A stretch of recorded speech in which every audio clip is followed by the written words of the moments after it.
மகாதேவா, நீ ஒன்றை மறந்துவிட்டாய் என்று எண்ணுகிறேன். உனது எந்த திரிசூலத்தாலும் உனது மனைவி சக்தியினாலும் என்னை எதுவும் செய்ய இயலாது.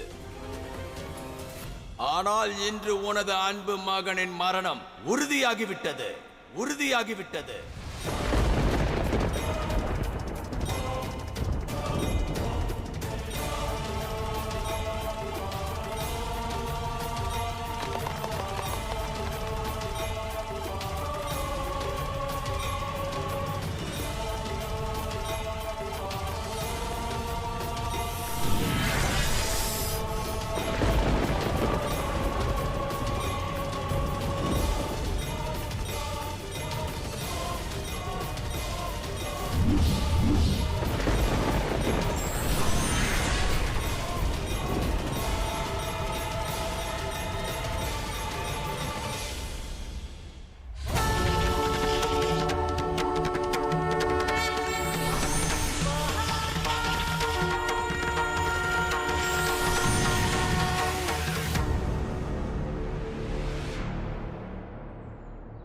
மகாதேவா,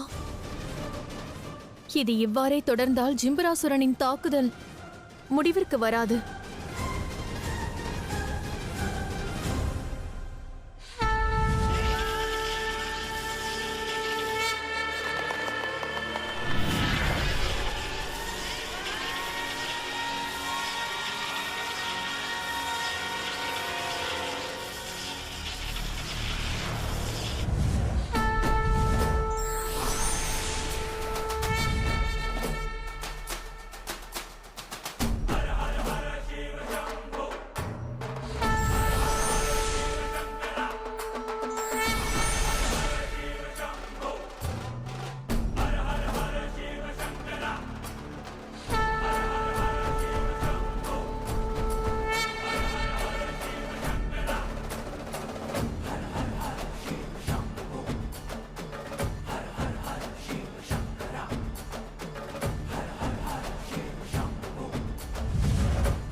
என்ன இது மகாதேவா? நிறுத்து! உனது விளையாட்டு என்னிடத்தில் செல்லாது. உனது மாயையை கண்டு நான் அஞ்ச மாட்டேன். எனது பொறுமைக்கும் ஒரு எல்லை உண்டு. இப்பொழுது என் சக்தியை பார். நான் இக்கனவே உனது திரிசூலத்தை விட நான் உயரமாக வளர்ந்து உனது சக்தி என் பாதத்திற்கு கீழே என்று நிரூபிப்பேன். என் பாதத்திற்கு கீழே என்று நிரூபிப்பேன்.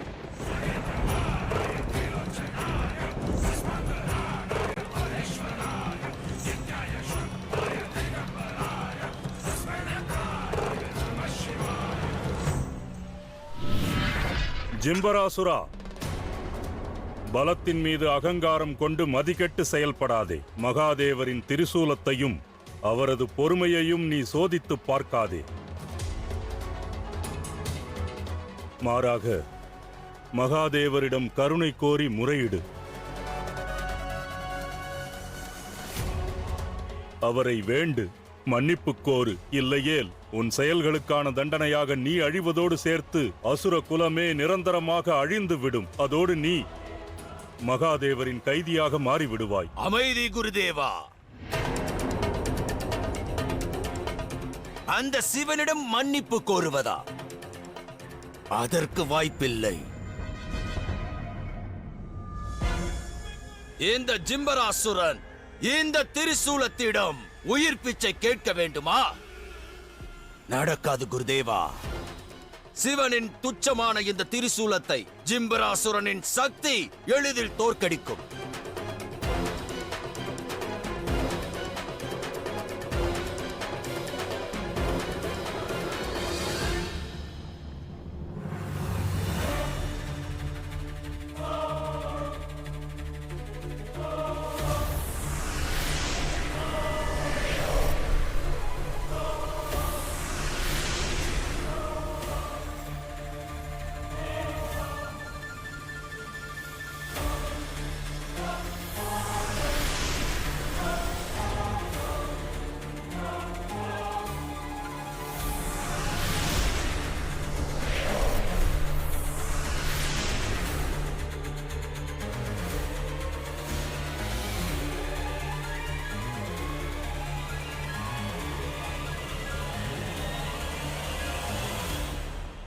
மகாதேவா, இனியும் மௌனம் எதற்கு? அகங்காரம் கொண்ட அந்த அசுரனுக்கு யார் என்பதை காட்டுங்கள். இது என் சக்தியை வெளிக்கொணரும் தருணம் மட்டுமல்ல.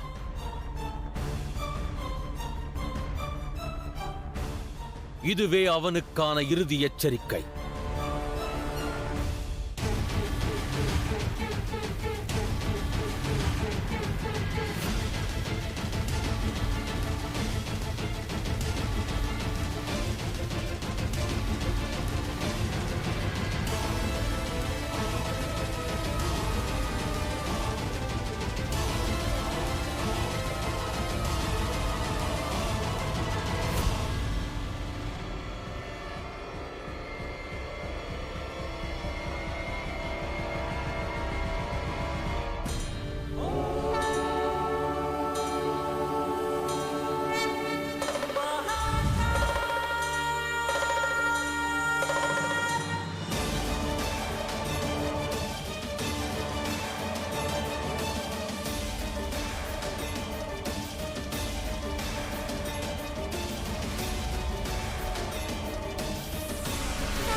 கருணை மகாதேவா, கருணை.